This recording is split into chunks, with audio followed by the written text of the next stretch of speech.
नमस्कार, मैं डॉक्टर रजनीश कुमार आप सभी का एक बार फिर से हार्दिक स्वागत करता हूँ। प्रिय विद्यार्थियों, आप सभी को पता है कि ईएमआरएस, टीजीटी, पीजीटी हिंदी की कट ऑफ जारी हो गई है। कट ऑफ जारी होने के बाद तमाम विद्यार्थियों के मैसेज आए कि वो क्वालिफाई हो गए हैं और अन्य विद्यार्थियों की भी मैसेज आए कि कुछ नंबरों से उनका नहीं हो पाया है। तो दोनों तरीके के संदेश हमारे अलग-अलग सोशल प्लेटफॉर्म पर आए, चाहे वो यूट्यूब कमेंट सेक्शन हो, कम्युनिटी सेक्शन हो या फिर टेलीग्राम हो, व्हाट्सएप हो। तो जो विद्यार्थी कट ऑफ के अंदर आ गए हैं, उनको तो शुभकामनाएं हैं और जो नहीं आए हैं, उनको आगे अभी मेहनत करना है। यहाँ पर आप देख रहे हैं कि लिखा गया है ईएमआरएस, टीजीटी, पीजीटी हिंदी। लेकिन जो आपका एग्जाम हुआ था, जिसको आप प्री कह सकते हैं, उसमें एज हिंदी विषय के रूप में कोई महत्वपूर्ण भूमिका नहीं थी। थोड़ा बहुत कुछ व्याकरण इत्यादि से सवाल पूछा गया था, बाकी इसका पैटर्न बहुत अलग था। लेकिन आगे जब आप मेंस में जाएंगे तो हिंदी विषय का पूरा इसमें रोल है, तो उसको लेकर भी हम चर्चा करेंगे। कुछ विद्यार्थियों ने अपने नोट्स को भेजा हुआ है, उसको लेकर भी बात करेंगे, ताकि अन्य विद्यार्थी जो मेंस की तैयारी में अब लग जाएंगे, उनको कुछ मार्गदर्शन मिल पाए। कट ऑफ पर हम चर्चा करेंगे और जो लोग कट ऑफ के अंदर आ चुके हैं, वो अब आगे क्या करेंगे, उसको लेकर भी हम विस्तार से बातचीत करेंगे। हमें नहीं भूलना चाहिए कि सन 2025 में ये विज्ञापन आया हुआ था। विज्ञापन के बाद आप सभी ने फॉर्म भरा, फिर परीक्षा दी। अब हम परिणाम की तरफ पहुंच गए हैं और सफलता कुछ ही दूर दिखाई दे रही है। तो प्रिय विद्यार्थियों, यही सच्चाई है। जितने भी विद्यार्थी क्वालिफाई हुए हैं, वो तो अब मेंस के दृष्टिकोण से पढ़ेंगे। जो डिसक्वालीफाई हुए हैं या फिर बॉर्डर पर रह गए हैं, वो आगे अन्य जो विज्ञापन, परीक्षा, परिणाम की श्रृंखला है, उसमें अपने को लगा लें, उस लाइन में लग जाएं। सबका दिन आएगा, किसी का थोड़ा पहले आ जाता है, किसी का बाद में। तो निराश नहीं होना है। अगर आप लाइन में लगे रहेंगे तो सफलता जरूर मिलेगी। कट ऑफ को देखें तो यहाँ पर सबसे पहले मैं ईएमआरएस पीजीटी हिंदी के बारे में बातचीत करूंगा। पीजीटी हिंदी ईएमआरएस के बारे में यहाँ पर है, यूआर कैटेगरी में 62.667 कट ऑफ गई। ईडब्ल्यूएस में 58.667, ओबीसी में 59.33, एससी में 55.667, एसटी में 54, ठीक है। और हैंडीकैप्स में दिव्यांगों में गई है 42.33, ठीक है, 53 और 24.33। तो ये सब अलग कैटेगरी हैं दिव्यांगों की। लेकिन अगर मुख्य तौर पर हम देखें, UR category, EWS, OBC, SC, ST, तो यहाँ पर आप देख रहे हैं कि कट ऑफ थोड़ी सी उम्मीद के, चूंकि अ, मैंने आप सभी से कहा था कि 55 प्लस जिसका होगा वो मेंस के लिए अपने को उम्मीद रख सकता है, तैयार कर सकता है। लेकिन देखिए फाइनली यहाँ पर कट ऑफ आ गई है, तो अब इसी को वास्तविक मानते हुए रिजल्ट्स को देखना चाहिए, ठीक है। और अनुमान तो अनुमान ही होता है। तो एकदम से जो कट ऑफ है आपके सामने दिखाई दे रही है, ठीक। तो ये तो हो गया पीजीटी हिंदी का।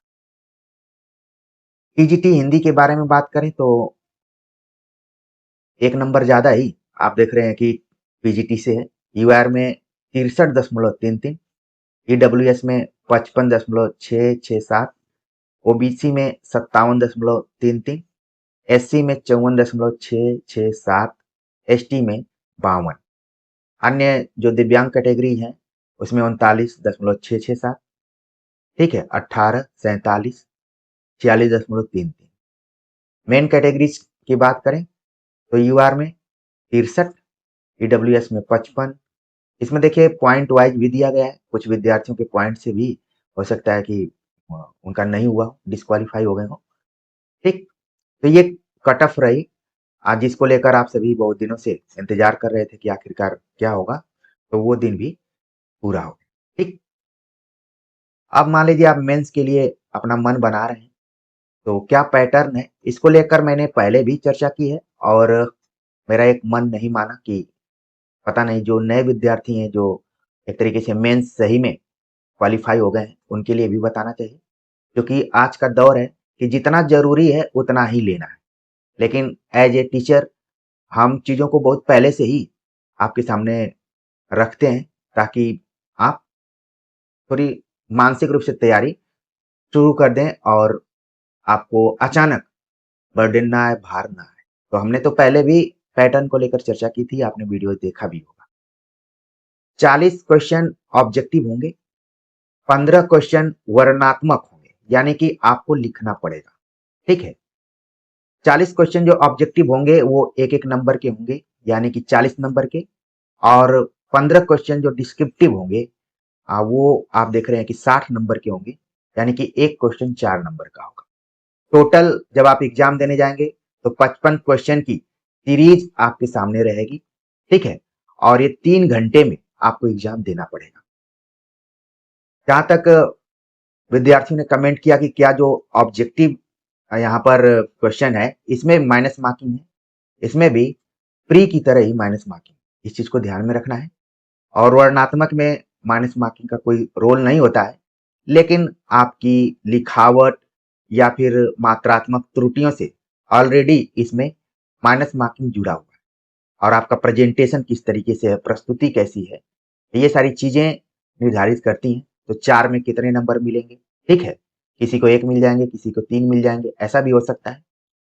लेकिन जितने भी विद्यार्थी यहाँ जुड़े हैं, हम ऐसी कोशिश करेंगे कि आपका 3 नंबर से कम मिले ही, ठीक है? अच्छा आप लिखेंगे तो ज़रूर मिलेगा। उसके लिए आपको थोड़ा-सा टाइम देना पड़ेगा, धैर्य रखना पड़ेगा। तो पीजीटी का आपने पैटर्न देख लिया, 40 ऑब्जेक्टिव, 15 डिस्क्रिप्टिव हैं, टोटल 100 नंबर के हैं, 55 क्वेश्चन है और 3 घंटे में आपको लिखना है। कुछ ऐसा ही आप देखेंगे कि टीजीटी का भी है, तो दोनों का पैटर्न सेम है, कोई दिक्कत नहीं, ठीक? अब आपके मन में आ रहा हो कि आगे हम कैसे तैयारी करें? आप सबसे पहले तो हिंदी का जो सिलेबस है उसको प्रिंट आउट करके अपने पास रखिए। ईएमआरएस टीजीटी सिलेबस के अनुसार सिलेबस को ही 2 से 3 बार पढ़िए। सही मायने में आप सिलेबस को समझिए। टीजीटी का सिलेबस हमने देखा बहुत छोटा ही है, ठीक है? लेकिन कई बार छोटी चीजें बहुत घातक हो जाती हैं, तो आपको हल्के में नहीं लेना है उसको। 2 से 3 बार उसको रिवाइज करना, ठीक? उसी तरीके से EMRS PGT syllabus print out करके अपने पास रखना है, 2 से 3 बार उसको रिवाइज करना है, सिलेबस को देखना है। भले देखने में आपको 2 से 3 घंटे लग जाएँ, कोई दिक्कत नहीं, उसको देखिए। और अपने आस-पास में टेबल पर जो भी किताबें आपने रखी होंगी मिलाइए कि वो किताबें आपके पास हैं कि नहीं।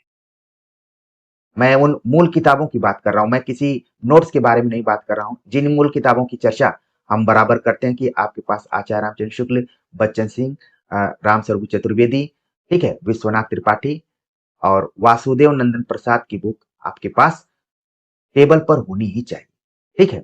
और वन लाइनर के लिए गोविंद सरस्वती पांडे की। तो ये 3-4 किताबें हैं जो कि आपके पास होनी चाहिए, ठीक है? नहीं, अगर इसमें से 1-2 नहीं भी हैं, तो कोई दिक्कत नहीं है। आपके इस चैनल पर वीडियोज़ उपलब्ध हैं, उन किताबों को लेकर। तो सिलेबस के अकॉर्डिंग आप देख लीजिए कि कौन-सा पॉइंट आपका वीक है, कौन-सा पॉइंट आपका अच्छा है। जो कमज़ोर है, उस पे आप फ़ोकस करें।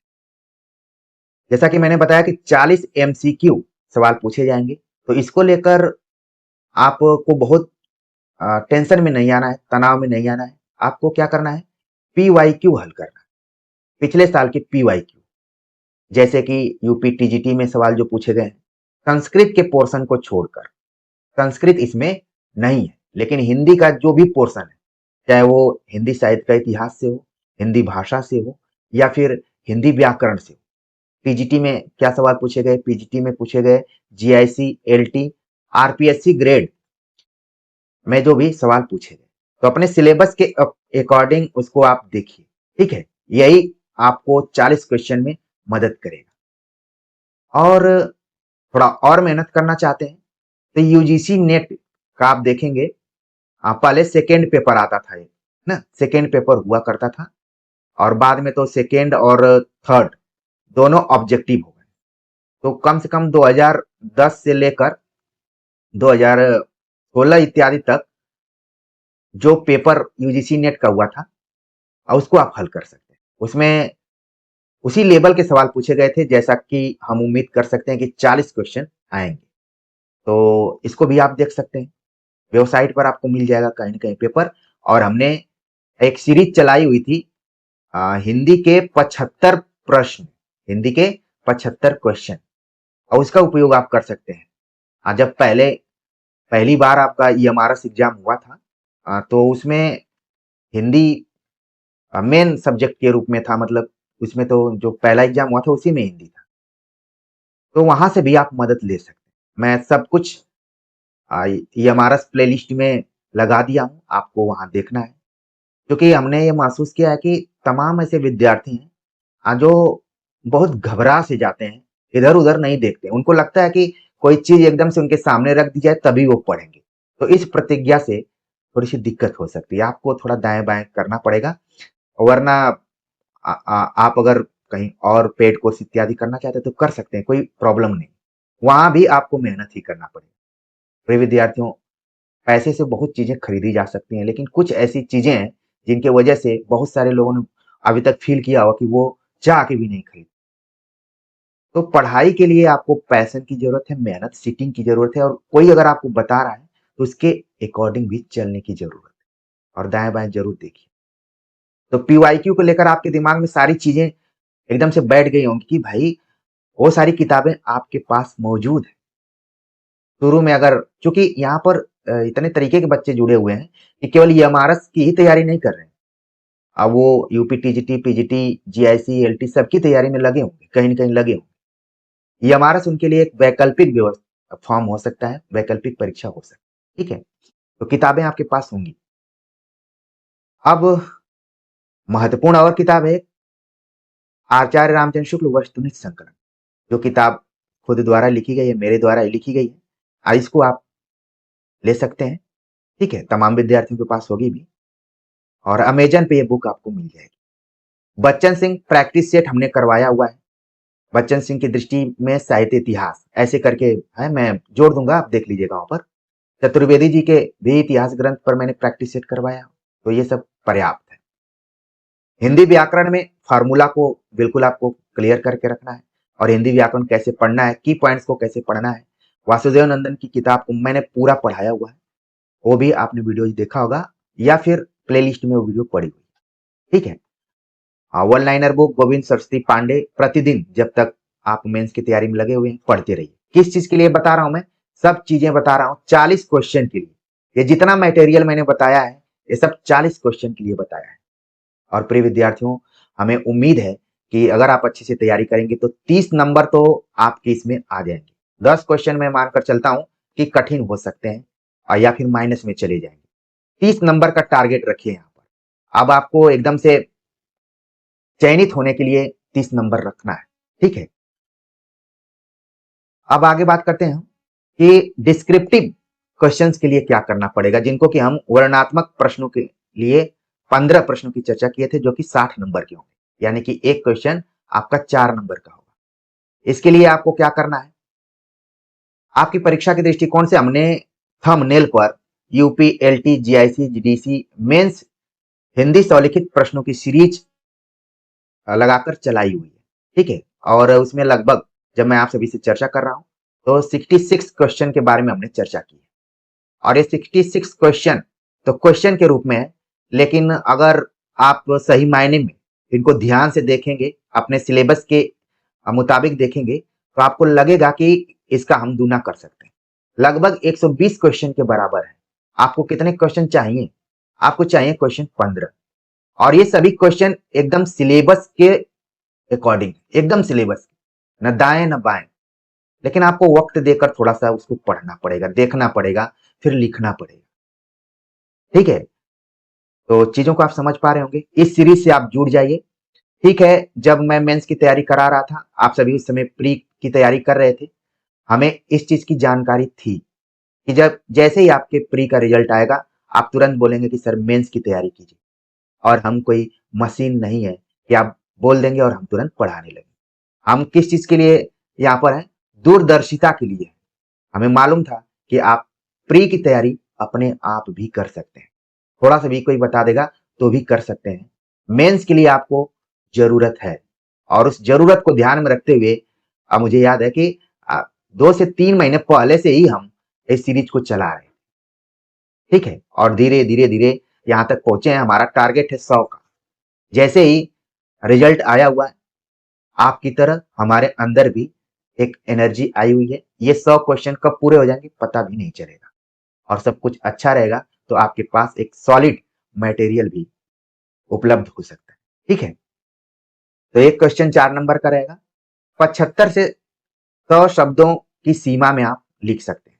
ये कम ज्यादा भी हो सकते हैं। ठीक है, 75 जिसको मैं कह रहा हूं ये 60 भी हो सकता है। 100 जिसको कह रहा हूं अब वो आपका 80 भी हो सकता है।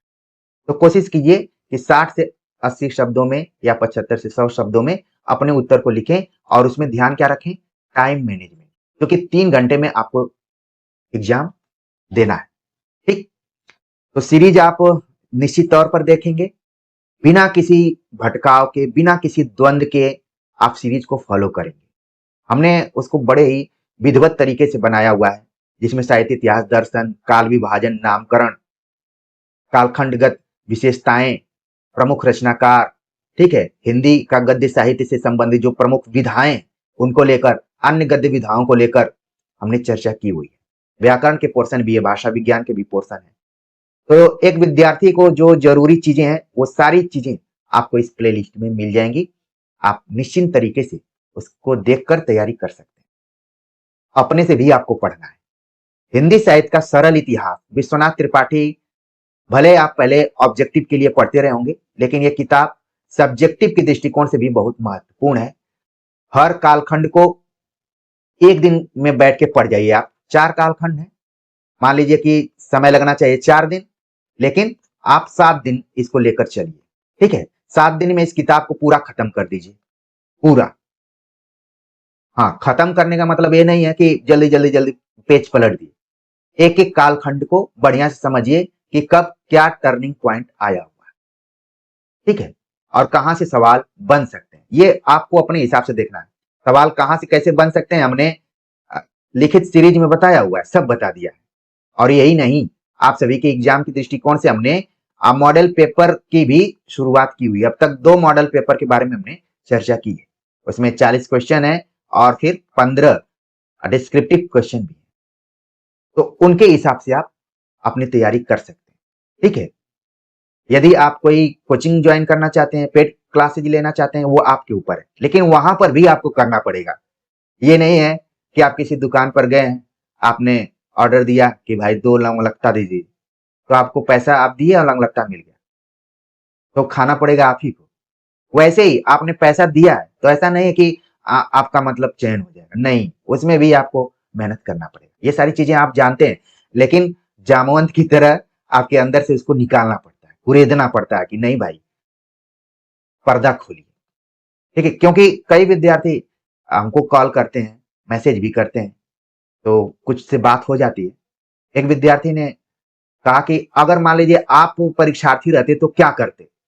आप कोई पेड क्लास लेते? हमने कहा पेड क्लास बिल्कुल नहीं लेता, क्योंकि शुरू से ही हिंदी ऑनर्स रहा, एमए हिंदी से रहा, नेट इतना तो मैं जाता ही नहीं, तो हिंदी विषय से रहा, तो पेड क्लास करने की कोई जरूरत नहीं। अगर कोई अहिंदी विषय से रहा है, मतलब वो अचानक हिंदी की तरफ आया हुआ है और डिस्टेंस कोर्स से पढ़ा है, वो ले सकता है। ठीक है, और पेड क्लासेज कोई गारंटी नहीं देते। हाँ, सफलता के बाद भले वो आपको लेकर प्रचारित प्रसारित करें, वो अलग बात है, अपने से ही पढ़ना है। ठीक है, तो मैं भी परीक्षार्थी होता अगर, तो इन्हीं किताबों को मैं पढ़ता जो आपको मैंने बताया हुआ। बहुत सारे विद्यार्थी प्रोत्साहित होकर नोट्स बना रहे हैं, बहुत अच्छा मुझे लग रहा है कि इतने आज्ञाकारी शिष्य तो मैंने कभी देखा ही नहीं। देखा तो केवल एप्लीकेशन में देखा। हमारे यहाँ बहुत सारे बच्चे एप्लीकेशन लिखते हैं आपका आज्ञाकारी शिष्य। लेकिन मानना पड़ेगा कि हम जो कहते हैं वो आप लोग शब्दशः उसका पालन करने की कोशिश करते हैं। तो तमाम विद्यार्थियों ने जो लिखित सीरीज है उसके आधार पर तो नोट्स बनाया ही है, भेजा भी, बहुत सारे विद्यार्थियों ने भेजा है। मैं एक एक करके सबके नोट्स पर चर्चा करूंगा, आपको परेशान नहीं होना है। और जिसमें ज्यादा गलती होती है तुरंत मैं मैसेज कर देता हूँ कि आपको और सुधार की जरूरत है। जिसकी राइटिंग और लिखावट अच्छी होती है, थोड़ा उसमें मैं वक्त लेता हूँ कि बता दूंगा, तो आपको घबराना नहीं। कुछ विद्यार्थी हैं जो सेल्फ स्टडी का प्रयास कर रहे हैं और उन्होंने नोट्स भेजा, तो एक नोट्स में देखा तो मुझे लगा कि इस पे हमें तुरंत बात करनी चाहिए। एक विद्यार्थी ने प्रश्न बनाया, पुष्टि मार्ग क्या है, इसके प्रवर्तक का नाम लिखिए। प्रश्न बनाया, इन्होंने लिखा भी कि सर मैंने अपने से प्रयास किया, अगर कोई कुछ कमी हो तो जरूर बताइएगा। तो देखिए, कमी प्रश्न में ही है। कभी ऐसा सवाल नहीं पूछा जाएगा कि पुष्टि मार्ग क्या है, इसके प्रवर्तक का नाम लिखिए। ऐसा सवाल बहुत ही सरल और सतही कहे जा सकते हैं। सवाल बस इतना ही रहेगा कि पुष्टि मार्ग से क्या आशय है, इतना ही सवाल रहेगा। क्योंकि आप देखेंगे एग्जाम में इस सवाल थोड़ा सा अलंकृत ढंग के होते हैं, मतलब घुमा कर जो शब्द शक्तियों का प्रयोग किया जाता है, कभी कभी अभिधा में रहते हैं, कभी लक्षणा में रहते हैं, कभी व्यंजना में रहते हैं। लिखना है आपको वही चीजें, ठीक है, जो आप पढ़ कर गए वही लिखना है। लेकिन क्वेश्चन अपने आप में ऐसे रहता है कि क्वेश्चन को देखकर ही तमाम ऐसे विद्यार्थी जो हड़बड़ा जाते हैं। क्वेश्चन आपका ना कई बार मनोविश्लेषणात्मक तरीके से मूल्यांकन करता है। क्वेश्चन पहले समझेंगे तभी तो उसका आंसर देंगे। तो कभी नहीं पूछेगा कि इसके प्रवर्तक का नाम। आपको पुष्टि मार्ग का उत्तर देते हुए ही बताना है कि इसके प्रवर्तक कौन है, इस सिद्धांत का क्या मतलब है, इस शब्द का क्या मतलब है, और फला आलोचक ने इसके बारे में क्या कहा है। आपको 3 स्तर पे किसी भी प्रश्न का 3-4 स्तर पे उत्तर देना है। पहला तो आपको इसका इंट्रोडक्शन देना है, ठीक है। दूसरा दूसरा इसमें आपको देना है जो भी आप इसको प्रेजेंट कर रहे हैं, ठीक है, मटेरियल जो आपका है। फिर उसका विश्लेषण करना है, विश्लेषण कर देना है। और चौथा, निष्कर्ष पे जाना है। निष्कर्ष मतलब 2 से 3 लाइन का हो और एग्जामिनर को पता चल जाए कि हाँ ये निष्कर्ष के तौर पर। तो कोई जरूरी है, अब जैसे व्याकरण में क्या निष्कर्ष दे सकते हैं आप, व्याकरण तो फार्मूला पर आधारित होता है। तो जो जिसमें निष्कर्ष लायक हो उसी में आप निष्कर्ष देंगे, ठीक है। तो विद्यार्थी ने यहाँ पर लिखा हुआ है, बहुत बढ़िया से इन्होंने लिखा है। लेकिन जिस तरीके से क्वेश्चन बनाया इन्होंने, ऐसे क्वेश्चन मतलब कम आते हैं। आ जाएगा, पुष्टि मार्ग से क्या आशय है, पुष्टि मार्ग का क्या तात्पर्य है, पुष्टि मार्ग के सिद्धांत से आप क्या समझते हैं, तो आप बताएंगे, उसी में खुद प्रवर्तक का नाम आ जाएगा, ठीक है। तो इस तरीके से भी ध्यान रखना है। अच्छी बात है कि इन्होंने लिखना शुरू किया है और अपने हिसाब से लिखा हुआ है, ठीक। तो इसको लेकर हम अपने सीरीज में भी चर्चा करेंगे, ठीक है। तो उम्मीद है कि आप लोगों ने अच्छे से समझ लिया होगा और उसी हिसाब से तैयारी में आप लग जाएंगे। और जो भी मटेरियल यहाँ का है चैनल पर उपलब्ध है, उसका जितना आप दोहन कर सके, उसको जितना देख सके, उतना आपके काम में आ सकता है। यही मानकर चलना है कि आपने इस चैनल में एडमिशन लिया होगा और यहीं से आपको सफलता लेना है, ठीक है। तो प्रिय विद्यार्थियों, आप सभी के कमेंट का हमें इंतजार रहेगा। मिलते हैं एक नए टॉपिक के साथ, तब तक के लिए नमस्कार।